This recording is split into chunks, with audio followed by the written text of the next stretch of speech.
several of our local schools identified that they had increasing numbers of custodial grandparents, so grandparents raising their grandchildren in our community for a variety of reasons, and that they really wanted to help the grandparents feel more of a part of the school community, and the grandparents expressing a very strong interest in not just becoming a part of the school community, but specifically helping their grandchildren be successful in school. And that really meant learning an entirely new curriculum for them.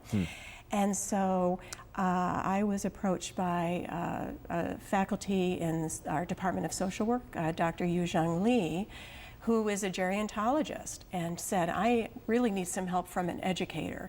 And so our students worked together over probably about 4 or 5 years. We also had, for this project, partnership with nursing and our physics department to provide STEM education and family nights for the custodial grandparents and their grandchildren. What a win-win. Yeah, for everyone. What my students needed to learn how to do from my perspective was certainly work across professions. So how do we help folks who want to be teachers learn pre-professionally how to effectively collaborate with social workers and nurses? There's this assumption that somehow we put them all in a school building and they know how to do that. And that's just not the case. And so in addition to the interprofessional work, I also really wanted them to have opportunities to partner with families outside of the traditional parent-teacher conference or school meetings around, let's say, working with a student with a disability, and where it's a less formal environment, where families and teacher education students can interact. They heard the stories of how grandparents came to be raising their grandchild. They saw the strengths in such families. They felt that they had additional awareness of how even something as simple as changing a note home from dear parents to dear families can have a really profound impact. And at the same time, they were translating some fairly new curriculum even to the students around Common Core, and particularly the math, in ways that families could understand it, in activities that fostered family unity, that were fun and engaging, similar to what happens during the summer. So that's just one example of how we have been able to do that, and there are many other examples as well. The idea of partnership is so strong here, and there are so many, it's like a web that is beautifully woven, bringing in the university, the local schools, parents, grandparents, families, as well as the students, the kids. I should reintroduce you for anyone who joined us late. Our guests today are Luann Kida, who is the Community Schools Director for the Promise Zone locally, and then Liz Anderson, who is the new Program Director at the Central Western New York Community Schools Technical Assistance Center. So again, we welcome you both to the program. Thank you. What are some of can you share a success story, a couple of things that you just look at and say, wow, this is really working? Oh, I could go on all day about success stories. Well, I'll give you 2 minutes. Okay. Like, I will tell you one success story. I have a couple right now, but they're with our summer program, but we worked with them during school as well. First of all, getting them through the nuances of school. So one young lady that when we met her, her school attendance was terrible. She had attitude. When she sat in the classroom, she would have a hoodie up and she'd have it pulled down and arms crossed, and I'll be here, but I'm not going to learn. And she actually graduated this last year, and she no longer she wants to be a social worker. She wants to help young people, because she said, for the first time, somebody heard me, somebody listened to me. I didn't feel judged. I felt like I could be honest about what I was struggling with. She had outside school challenges, and so by helping her to really be able to talk about them, she then could go into her classes. Wonderful. She also could then navigate teachers that she may not always get along with with. And another thing we tell them is that's life. You have to learn how do I work with people that I may not want to work with, and so helping them. And we have another young man, the same type of situation, and he now went to SUNY Broome, and from SUNY Broome is now at Binghamton University, again, wants to then go on and help students so that he can be a change agent for them. So yeah, there's success stories all over the place. And see, if you only had those two, that would be wonderful. Yeah, but there are more, certainly more. And you know, as you work and see this working, it must give you a sense of personal satisfaction to know that the contributions that you're making are not just bettering the community, it's a broad way, but individuals. It's wonderful. Now, certainly there's some challenges, and my guess is is funding might be one. Just off the top of my head. Yeah, thank you. Thank you. Yes. Yeah, I think obviously funding. So what that means is our capacity. We would want to do more, and we just can't. We don't have enough people.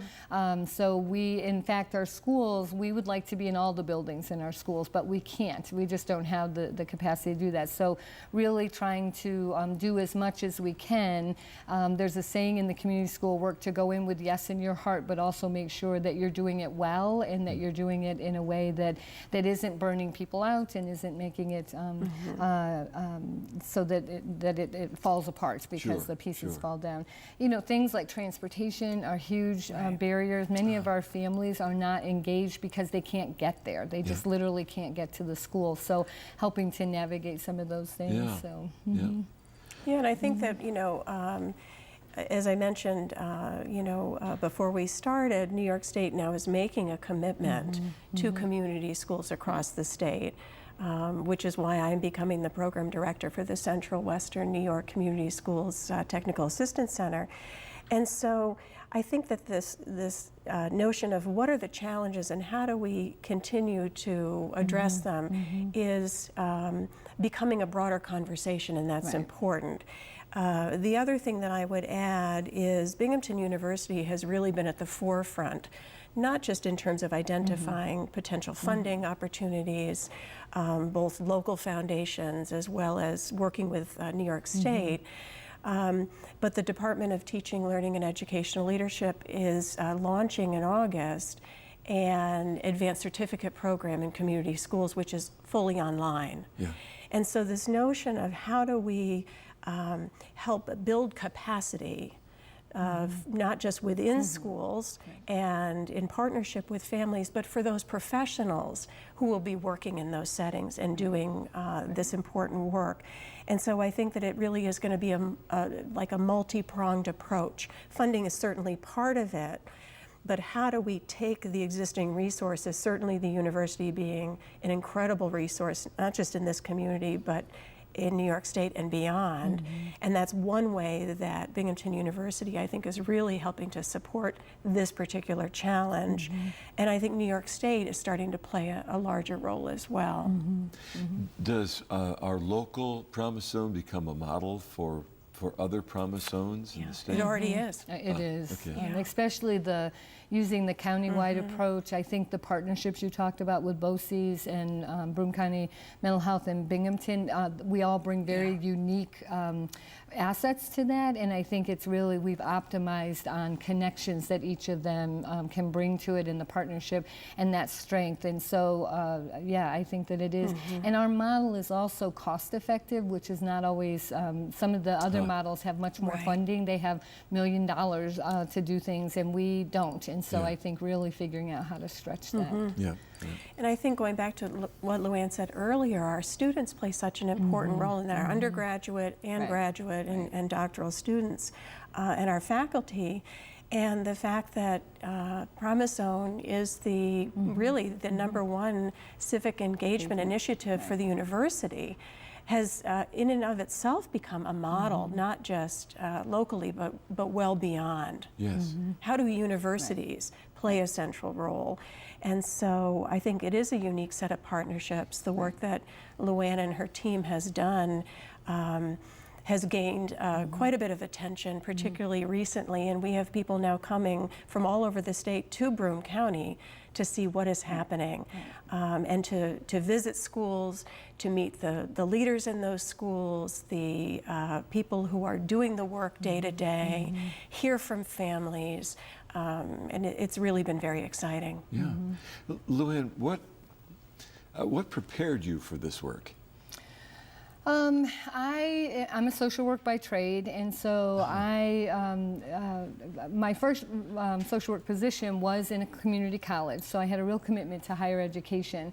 But I always knew I wanted to work in a school. I thought I wanted to work in a school, but I worked in a school and I loved it, but I felt like I wanted more, and I feel like those two roles have really helped me to come to this, and now I see both sides of it, and I'm able to really figure out how do we optimize on our student learning, and I think that's a huge component for what we do, and then also bringing that social work perspective. So I will tell you that also helps with partnerships, because I use my social work skills, I say all the time, as much with our partners as I might do with clients that I would work with. So I think to me, I feel like it's kind of led me to this, that my experiences have really, it's like, this is what I actually said to my principal that I used to work for. I said, I have the language now of what I was trying to do when I was here. I just didn't have that language when I was working in a school. So, so that's kind of what brought me here. Once again, I want to point folks to the website, which is www.bcpromisezone.org, not .com, but .org. So when folks go there, there are so many things to punch on when you get to programs. One of them that we're going to do a program on is about youth suicide, teen suicide. That's one of the sections under this. Can you, in about a minute, name some of the other programs that are easily accessible? Yeah, and I think if you're interested on the website for like your area, there is a connection to the community school coordinators that are in the district you're in, so they can really talk specific to whatever, to the school district. I think one of our newest is Bus Bucks. It's Dick's Sporting Goods has taken the lead, and it's Binghamton. It's business, university, and schools working together, and they have actually, we just piloted it this spring and had a meeting last night. We're going to go into the fall, but it's really helping to incentivize kids and helping them to learn how to work towards a goal, and that goal then becomes something that they have earned by doing whatever those goals are, coming to school, doing well, finishing a class that might be difficult.